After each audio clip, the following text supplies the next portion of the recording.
ओम शांति 15 जनवरी 2024 प्रातः मुरली बाप दादा मधुबन। मीठे बच्चे, बाबा तुममानंकु स्वस्थ बुद्धि करिबा पाई आसिछन्ति। बाबा तुममानंकु स्वस्थ बुद्धि करिबा पाई आसिछन्ति। जेतेबेले स्वस्थ होइजिबो सेतेबेले तुमे देवता होई पारिबो। आजिर प्रश्न, यही ड्रामार पूर्व प्रस्तुत प्लान अर्थात योजना कौन जेउथिरु बाबा मध्य मुकुली पारिबे नाही। उत्तर, प्रतिकल्परे बाबांकु निजर संतान मानंक पाखकु आसीबाकु ही पड़िबो। पतित दुखी संतान मानंकु सुखी करिबाकु ही पड़िबो। एहीपरि ड्रामार प्लान पूर्वरु प्रस्तुत होई रहिछि। यही बंधनरु बाबा मध्य मुकुली पारिबे नाही। द्वितीय प्रश्न, तुमको पाठ पढ़ाउथिबा बाबांकर मुख्य विशेषता कौन? तुमको पाठ पढ़ाउथिबा बाबांकर मुख्य विशेषता कौन? उत्तर, से बहुत निरहंकारी होई पतित दुनिया पतित शरीर रे आसुछन्ति। बाबा वर्तमान तुमको स्वर्गर मालिक करुछन्ति। तुमे पुणे द्वापर जुगरे तांको पाई सुनार मंदिर तैयारी करुछ। गीत, इस पाप की दुनिया से ले चलो हम। ओम शांति। मधुर आत्मिक संतान माने एही गीत सुनिले कि दुईटी दुनिया रहिछि। गोटिए पापर दुनिया, अन्यटी पुण्यर दुनिया। दुखी दुनिया एवं सुखर दुनिया। सुख निश्चय नुआ दुनिया और नुआ घरे ही हेबो। पुराणा घरे दुख ही मिली थाए, सेथिपाई ताकू भंगा जाई थाए। पुणी नुआ घरे सुखरे रही थांती। एबे पिलामाने जानिछन्ति कि भगवानंकु कौनसी मनुष्य मात्र के जानी नाहंती। रावण राज्य हेबा कारणरु बिल्कुल पत्थर बुद्धि तमोप्रधान बुद्धि होई जाइछन्ति। बाबा आसी बुझाउछन्ति, मोते भगवान तो कहउछन्ति किंतु केही भी मोते यथार्थ रूपरे जानी नाहंती। भगवानंकु जानी नथिबारु कौनसी कामर नुहंती। दुखरे ही हे प्रभु हे ईश्वर कही डाकी थांती। किंतु आश्चर्यर कथा जणे भी मनुष्य बेहदर पिता रचयितांकु जानी नाहंती। कही देउछन्ति सर्वव्यापी अटंती। माछ कइंछ मध्यरे परमात्मा अछन्ति। यही परि तो परमात्मांकर ग्लानि ही करुछन्ति। बाबांकु केते बदनाम करुछन्ति। सेथिपाई भगवान उवाच रहिछि, जेबे भारतरे मोर एवं देवी देवता मानंकर ग्लानि अर्थात निंदा करी करी सीढ़ी ओह्लाई तम प्रधान होई जाई थांती, सेतेबेले मु आसी थाए। ड्रामा अनुसारे पिलामाने कहउछन्ति यही अभिनय रे पुणी मध्य आसीबाकू पड़िबो। बाबा कहउछन्ति यही ड्रामा पूर्व प्रस्तुत अटे। मु मध्य ड्रामार बंधन रे बंधा होई रहिछि। यही ड्रामारू मु मध्य मुकुली पारिबी नाही। मोते मध्य पतितंकु पवित्र करिबा पाई आसीबाकू ही पड़ुछि, नचेत नुआ दुनिया किए स्थापन करिबो। पिलामानंकु रावण राज्यर दुखरू मुक्त करी नुआ दुनिया को किए नहीं जीवो। जदिओ एही दुनिया रे एपरी बहुत ही धनवान मनुष्य अछन्ति। भाबुछन्ति आमे तो स्वर्गरे बसिछु, धन अछि, महल अछि, उड़ाजाहाज अछि, किंतु अचानक केही बेमार होई गले बसी थाउ थाउ मरी जाउछन्ति। केते दुख हेउछि। सेमानंकु एकथा जणा न थाए जे सत्य जुगरे केबे अकाल मृत्यु हुए नाही। दुखर कौनसी कथा रहिबो नाही। सेठारे आयु मध्य दीर्घ होई थाए। एठारे तो अचानक मरी जाउछन्ति। सत्य जुगरे एपरी कथा हेबो नाही। सेठारे कौन हेबो ए कथा मध्य केही जानी नाहंती। सेथिपाई बाबा कहउछन्ति କେତେ ତୁଚ୍ଛ ବୁଦ୍ଧି ହୋଇଯାଇଛନ୍ତି। ମୁଁ ଆସି ଏମାନଙ୍କୁ ସ୍ୱଚ୍ଛ ବୁଦ୍ଧି କରାଉଛି। ରାବଣ ପଥର ବୁଦ୍ଧି ତୁଚ୍ଛ ବୁଦ୍ଧି କରିଦେଉଛି। ଭଗବାନ ସ୍ୱଚ୍ଛ ବୁଦ୍ଧି କରୁଛନ୍ତି। ବାବା ତୁମକୁ ମନୁଷ୍ୟରୁ ଦେବତା କରାଉଛନ୍ତି। ସମସ୍ତ ସନ୍ତାନମାନେ କହୁଛନ୍ତି ସୂର୍ଯ୍ୟବଂଶୀ ମହାରାଜା ମହାରାଣୀ ହେବାକୁ ଆସିଛୁ। ଲକ୍ଷ୍ୟ ଉଦ୍ଦେଶ୍ୟ ସମ୍ମୁଖରେ ରହିଛି। ନରରୁ ନାରାୟଣ ହେବାର ଅଛି। ଏହା ହେଉଛି ସତ୍ୟନାରାୟଣଙ୍କର କଥା। ପୁଣି ଭକ୍ତିରେ ବ୍ରାହ୍ମଣ ଶାସ୍ତ୍ର ଶୁଣାଇଥାନ୍ତି। ତାଦ୍ୱାରା ସତରେ କ'ଣ କେହି ନରରୁ ନାରାୟଣ ହେଉଛନ୍ତି? ତୁମେ ତ ସତରେ ନରରୁ ନାରାୟଣ ହେବା ପାଇଁ ଆସିଛ।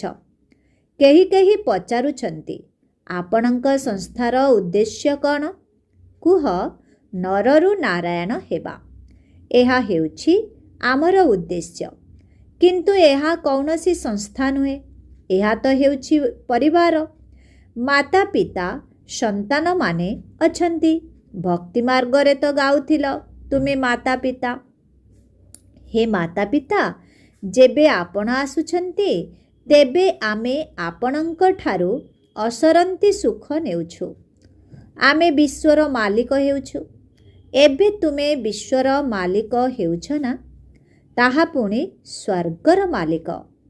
ଏବେ ଏପରି ବାବାଙ୍କୁ ଦେଖି କେତେ ଖୁସିର ପାରା ଚଢ଼ିବା ଦରକାର। ଯାହାଙ୍କୁ ଅଧାକଳ୍ପ ମନେ ପକାଇଛ, ହେ ଭଗବାନ ଆସନ୍ତୁ। ଆପଣ ଆସିଲେ ଆମେ ଆପଣଙ୍କ ଠାରୁ ବହୁତ ସୁଖ ପାଇବୁ। ଇଏ ବେହଦର ବାବା ତ ବେହଦର ବର୍ଷା ଦେଉଛନ୍ତି। ତାହା ପୁଣି 21 ଜନ୍ମ ପାଇଁ।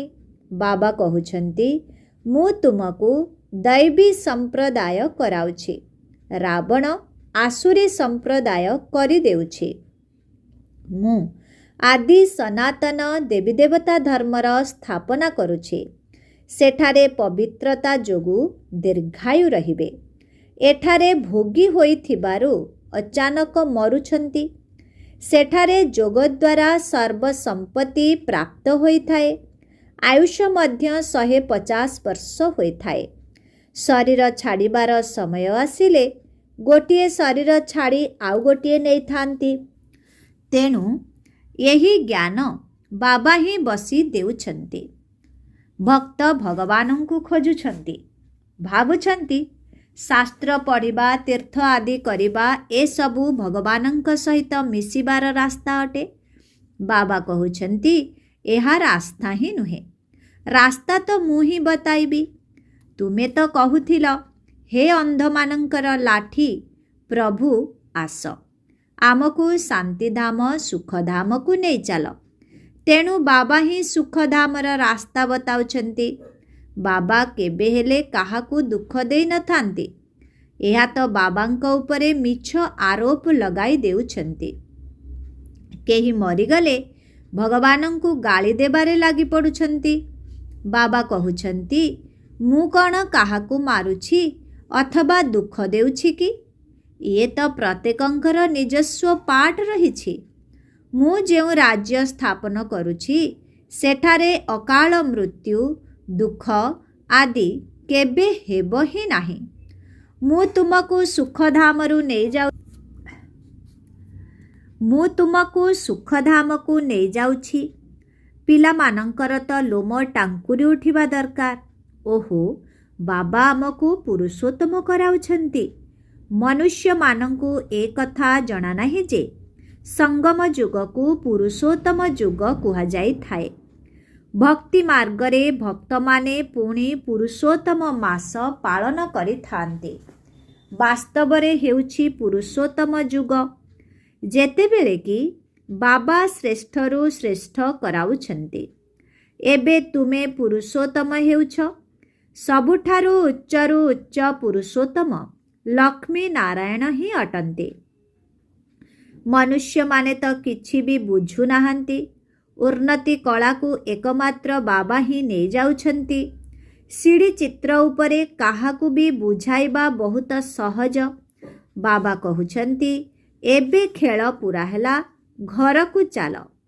ଏବେ ଏହି ପୁରୁଣା ଛି ଛି ଶରୀର ଛାଡ଼ିବାକୁ ହେବ।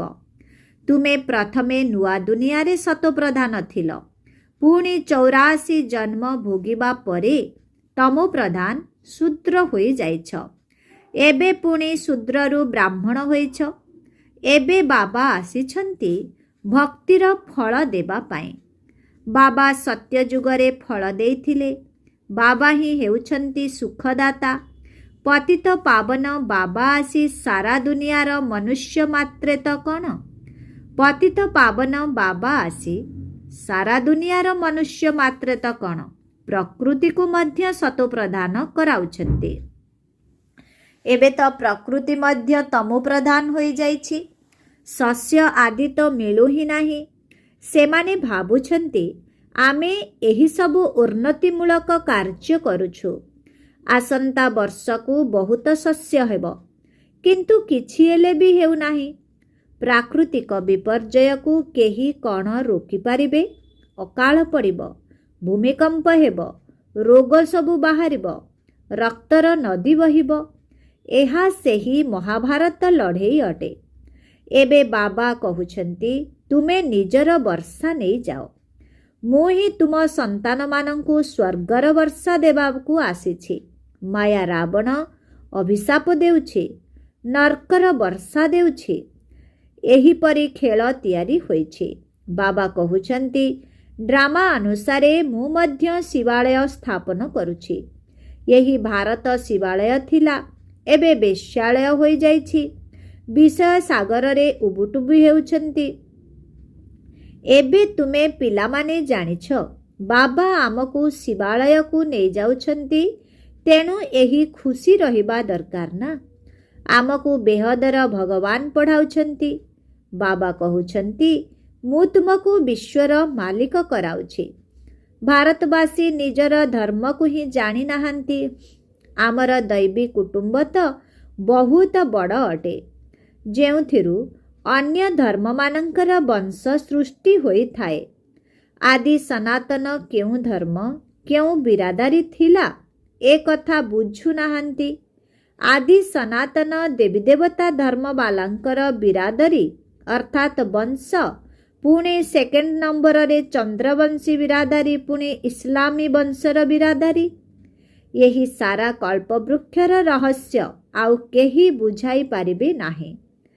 ଏବେ ତ ଦେଖ କେତେ ସବୁ ଧର୍ମର ବଂଶ ରହିଛି, କେତେ ଶାଖା ପ୍ରଶାଖାମାନ ରହିଛି। ଏହା ହେଉଛି ଭିନ୍ନ ଭିନ୍ନ ଧର୍ମର ବୃକ୍ଷ। ଏହି କଥା ସବୁ ବାବା ହିଁ ଆସି ବୁଦ୍ଧିରେ ଧାରଣ କରାଉଛନ୍ତି। ଏହା ହେଉଛି ପାଠପଢ଼ା। ଏହାକୁ ତ ପ୍ରତ୍ୟହ ପଢ଼ିବା ଉଚିତ। ଭଗବାନ ଉବାଚ ମୁଁ ତୁମକୁ ରାଜାମାନଙ୍କର ରାଜା କରାଉଛି। ପତିତ ରାଜା ତ ବିନାଶୀ ଧନ ଦାନ କରିବା ଦ୍ୱାରା ମଧ୍ୟ ହୋଇପାରିବ। ମୁଁ ତୁମକୁ ଏପରି ପବିତ୍ର କରାଉଛି ଯାହାକି ତୁମେ 21 ଜନ୍ମ ପାଇଁ ବିଶ୍ୱର ମାଲିକ ହେଉଛ। ସେଠାରେ କେବେ ଅକାଳ ମୃତ୍ୟୁ ହୁଏ ନାହିଁ। ନିଜ ସମୟରେ ଆୟୁଷ ପୁରା ହେଲେ ଶରୀର ଛାଡ଼ିଥାନ୍ତି। ତୁମ ସନ୍ତାନମାନଙ୍କୁ ଡ୍ରାମାର ରହସ୍ୟ ମଧ୍ୟ ବାବା ବୁଝାଉଛନ୍ତି। ଏହି ସିନେମା, ଡ୍ରାମା ଆଦି ବାହାରେ ଥିବାରୁ ଏହାର ଉଦାହରଣ ଦେଇ ବୁଝାଇବା ମଧ୍ୟ ସହଜ ହେଉଛି। ଆଜିକାଲି ତ ବହୁତ ଡ୍ରାମା ଆଦି କରୁଛନ୍ତି। ମନୁଷ୍ୟମାନଙ୍କର ବହୁତ ସଉକ ହୋଇଗଲାଣି। ସେ ସବୁ ହେଲା ବିନାଶୀ ଡ୍ରାମା। ଏହା ବେହଦର ଅବିନାଶୀ ଡ୍ରାମା। ବର୍ତ୍ତମାନ ମାୟାର ଶୋ ବହୁତ ରହିଛି। ମନୁଷ୍ୟ ଭାବୁଛନ୍ତି ଏବେ ତ ସ୍ୱର୍ଗ ହୋଇଗଲାଣି। ଆଗରୁ କ'ଣ ଏତେ ବଡ଼ ବଡ଼ କୋଠା ଆଦି ଥିଲା? ତେଣୁ କେତେ ଅପୋଜିସନ୍ ଅର୍ଥାତ୍ ବିରୋଧ ହେଉଛି। ଭଗବାନ ସ୍ୱର୍ଗ ରଚନା କରୁଥିବାରୁ ମାୟା ମଧ୍ୟ ତାର ସ୍ୱର୍ଗ ଦେଖାଉଛି। ଏସବୁ ହେଉଛି ମାୟାର ଶୋ ଅର୍ଥାତ୍ ମିଥ୍ୟା ଆଡ଼ମ୍ବର। ଏହାର ପତନ ନିଶ୍ଚିତ ହେବ। ମାୟା କେତେ ଶକ୍ତିଶାଳୀ ଅଟେ। ତୁମକୁ ଏସବୁଠାରୁ ମୁହଁ ମୋଡ଼ିବାକୁ ହେବ। ବାବା ହିଁ ହେଉଛନ୍ତି ଦୀନବନ୍ଧୁ। ଏବେ ସାହୁକାରଙ୍କ ନିମନ୍ତେ ସ୍ୱର୍ଗ, ଗରିବ ବିଚରା ନର୍କ। ଏବେ ସାହୁକାରଙ୍କ ନିମନ୍ତେ ସ୍ୱର୍ଗ, ଗରିବ ବିଚରା ନର୍କରେ ଅଛନ୍ତି। ତେଣୁ ଏବେ ନର୍କବାସୀମାନଙ୍କୁ ସ୍ୱର୍ଗବାସୀ କରିବାକୁ ହେବ। ଗରିବ ହିଁ ସମ୍ପତ୍ତି ନେବେ, साहुकार तो भावुछंती आमे स्वर्गरे बसिछु, स्वर्ग नर्क एहिठारे ही अछि। ए सबु कथा को एबे तुमे बुझुछ।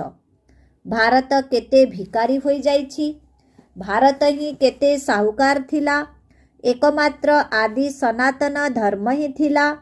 एबे मध्य भूगर्भरु केते पुरुणा जिनिस सबु बाहरुछि। कहउछंती एते वर्षर पुरुणा जिनिस अटे। हाड़ कंकाल सबु बाहरुछि। कहउछंती ए सबु एते लक्ष वर्षर अटे। तेबे लक्ष लक्ष वर्षर हाड़ केउठु बाहरिबो? तार पुणी केते अधिक मूल्य रखुछंती। बाबा बुझाउछंती मु आसी समस्तंकर सद्गति करुछि। एहांक शरीर रे प्रवेश करि आसुछि। यही ब्रह्मा साकारी अटंती, इए पुणी सूक्ष्म वतनवासी फरिश्ता हेउछंती। सूक्ष्म वतनवासी अव्यक्त, इए व्यक्त। बाबा कहउछंती मु बहुत जन्मर अंतर मध्य अंतरे आसुछि। जिए नंबर 1 पवित्र से पुणी नंबर 1 पतित हेउछंती। मु एहांक शरीर रे आसुछि काहेकि ना एहांको ही पुणे नंबर 1 पवित्र हेबाकू पड़िबो। इए तो निजकू भगवान अथवा अमुक अटे बोली कहु नाहंती। बाबा मध्य बुझुछंती मु एही शरीर रे प्रवेश करी एहांक द्वारा समस्तंकु सतो प्रदान कराउछि। एबे बाबा संतान मानंकु बुझाउछंती तुमे अशरीरी आसीथिल, पुणे 84 जन्म नेई पाट बजाइछ। एबे घर को फेरिबाकू हेबो। निजकू आत्मा भाबी देह अभिमान छाड़, केवल याद्र यात्रा रे रहिबाकू हेबो। बाबा आउ कौनसी कष्ट देउ नाहंती। जिए पवित्र हेबे, ज्ञान सुनिबे, से ही विश्वर मालिक हेबे। केते बड़ स्कूल अटे। पढ़ाइला वाला बाबा केते निरहंकारी होई पतित दुनिया पतित शरीर रे आसुछंती। भक्ति मार्ग रे तुमे तांको पाई केते सुंदर सुंदर मंदिर तैयारी करुछ। वर्तमान समय रे मु तुमको स्वर्गर मालिक कराउछि, तेणु पतित शरीर रे आसी प्रवेश करुछ। पुणी भक्ति मार्ग रे तुमे मते सोमनाथ मंदिर रे बसाउछ। सुना हीरार मंदिर तैयारी करुछ। काहेकि ना तुमे जानिछ बाबा आमको स्वर्गर मालिक कराउछंती, सेथिपाई खातिरी करुछ। बाबा एही सबु रहस्य बुझाउछंती। भक्ति प्रथमे अव्यभिचारी पुणी व्यभिचारी होइथाए। आजिकाली देख मनुष्य मानंकर मध्य पूजा करुछंती। गंगा कूଳରେ देख शिव होम कही बसी जाउछंती। माता माने जाई क्षीर ढालुछंती, पूजा करुछंती। ब्रह्मा बाबा मध्य निजे पूजा करिछंती। नंबर 1 पूजारी होइछंती ना। बड़ा आश्चर्यर कथा अटे ना। बाबा कहउछंती एहा वंडरफुल दुनिया अटे। किपरि स्वर्ग हेउछि, किपरि नर्क हेउछि, बाबा सबु रहस्य पिला मानंकु बुझाउछंती। यही ज्ञान तो शास्त्र रे नाही, ताहा हेउछि फिलोसोफीर शास्त्र अर्थात दर्शन शास्त्र। यह हेउछि आध्यात्मिक ज्ञान जहाको आत्मिक पिता अथवा तुम ब्राह्मणंक व्यतीत केही देई पारिबे नाही।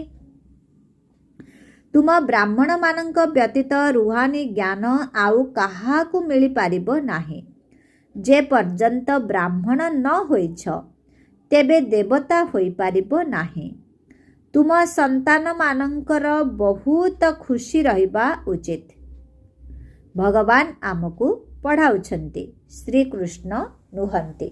अच्छा मीठे मीठे शिखिला दे संतान मानंक प्रति मात पिता बाप दादांकर मधुर स्नेह संपन्न शुभेच्छा एवं नमस्ते सुप्रभात। आत्मिक पितांकर एवं आत्मिक संतान मानंकु नमस्ते नमस्ते नमस्ते। ओम शांति।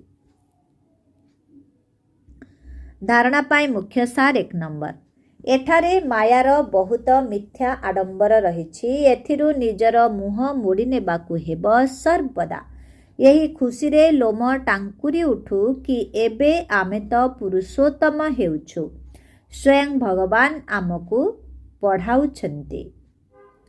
2 ନମ୍ବର, ବିଶ୍ୱର ରାଜ୍ୟ ଭାଗ୍ୟ ନେବା ପାଇଁ କେବଳ ପବିତ୍ର ହେବାକୁ ପଡ଼ିବ। ଯେପରି ବାବା ନିରହଙ୍କାରୀ ହୋଇ ପତିତ ଶରୀରରେ ଆସୁଛନ୍ତି, ସେହିପରି ବାବାଙ୍କ ସମାନ ନିରହଙ୍କାରୀ ହୋଇ ସେବା କରିବାକୁ ହେବ। ବରଦାନ, ଜଣକ ସାଥିରେ ସର୍ବସମ୍ବନ୍ଧ ରଖି ଅନ୍ୟ ସମସ୍ତ ସାହାରା ଠାରୁ ମୁକ୍ତ ସମ୍ପୂର୍ଣ୍ଣ ଫରିସ୍ତା ହୁଅ। ଯେପରି କୌଣସି କାର୍ଯ୍ୟ ପଦାର୍ଥ ତିଆରି କରିବା ସମୟରେ ଯେତେବେଳେ ତାହା ପ୍ରସ୍ତୁତ ହୋଇଯାଏ ସେତେବେଳେ ପ୍ରସ୍ତୁତ ହେଉଥିବା ପାତ୍ରଠାରୁ ଅଲଗା ହୋଇଯାଏ, ସେହିପରି ତୁମେମାନେ ମଧ୍ୟ ଯେତେ ଯେତେ ସମ୍ପନ୍ନ ସ୍ଥିତିରେ ପାଖାପାଖି ହେଉଥିବ ସେହି ସମୟରେ ସମସ୍ତଙ୍କଠାରୁ ଆପେ ଆପେ ଦୂରେଇ ଯାଉଥିବ। ଯେତେବେଳେ ମନର ବୃତ୍ତି ଦ୍ୱାରା ସବୁ ପ୍ରକାରର ବନ୍ଧନଠାରୁ ଦୂରେଇ ଯିବ, ଅର୍ଥାତ୍ କାହା ପ୍ରତି ବି ମୋହ ନଥିବ, ସେତେବେଳେ ଯାଇ ସମ୍ପୂର୍ଣ୍ଣ ଫରିସ୍ତା ହୋଇପାରିବ। ତେବେ ଜଣଙ୍କ ସାଥିରେ ସବୁ ପ୍ରକାରର ସମ୍ବନ୍ଧ ରଖିବା ହିଁ ପ୍ରକୃତ ଲକ୍ଷ୍ୟ ଅଟେ। ଏହି ସ୍ଥିତି ଦ୍ୱାରା ହିଁ ଅନ୍ତିମ ଫରିସ୍ତା ଜୀବନର ଲକ୍ଷ୍ୟ ପାଖାପାଖି ଅନୁଭବ ହେବ ଏବଂ ବୁଦ୍ଧିର ଚଞ୍ଚଳତା ମଧ୍ୟ ସମାପ୍ତ ହୋଇଯିବ। ଓମ୍ ଶାନ୍ତି। ଆଜିର ସ୍ଲୋଗାନ, ସ୍ନେହ ଏଭଳି ଏକ ଚୁମ୍ବକ ଅଟେ ଯାହାକି ନିନ୍ଦା କରୁଥିବା ଆତ୍ମାମାନଙ୍କୁ ମଧ୍ୟ ନିକଟକୁ ନେଇ ଆସିଥାଏ। ସ୍ନେହ ଏଭଳି ଏକ ଚୁମ୍ବକ ଅଟେ ଯାହାକି ନିନ୍ଦା କରୁଥିବା ଆତ୍ମାମାନଙ୍କୁ ମଧ୍ୟ ନିକଟକୁ ନେଇ ଆସିଥାଏ। ଅବ୍ୟକ୍ତ ଇଶାରା, ନିଜର ଶକ୍ତିଶାଳୀ ସଂକଳ୍ପ ଦ୍ୱାରା ସୂକ୍ଷ୍ମ ଶକ୍ତି ପ୍ରଦାନ କରିବାର ସେବା କର।